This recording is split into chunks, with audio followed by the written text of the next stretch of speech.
Green city হচ্ছে Gazipur city corporation. পশ্চিম বাংলা থেকে জানাচ্ছি শুভেচ্ছা অভিনন্দন। আমি এই মুহূর্তে রয়েছি গাজীপুর সিটি কর্পোরেশনের ৮ নং জোনের কাশিমপুর সাবেক ইউনিয়ন পরিষদের সামনে। এই পরিষদকে পরিচ্ছন্নতার যে অভিযান সেটি চলছে। এই অবহেলিত ছিল কাশিমপুরের যে পরিষদটি, সেটিকে পরিষ্কার পরিচ্ছন্ন করে ফুলের চারা রোপণ করবে সেই সিদ্ধান্ত নিয়েছেন। এবং সাধারণ মানুষ মনে করেন যদি এটি বাস্তবায়ন হয় তাহলে গ্রিন সিটির যে বাস্তবায়ন সেটিও বাস্তবায়ন হবে।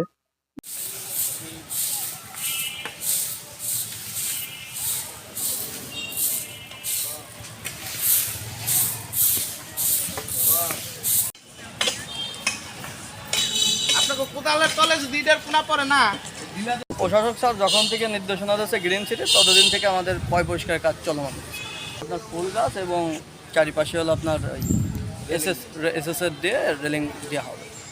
এই ছিল গাজীপুর থেকে গ্রিন সিটির সর্বশেষ তথ্য। 16 বাংলা টিভি, নুরিয়া আলম জিকু, গাজীপুর।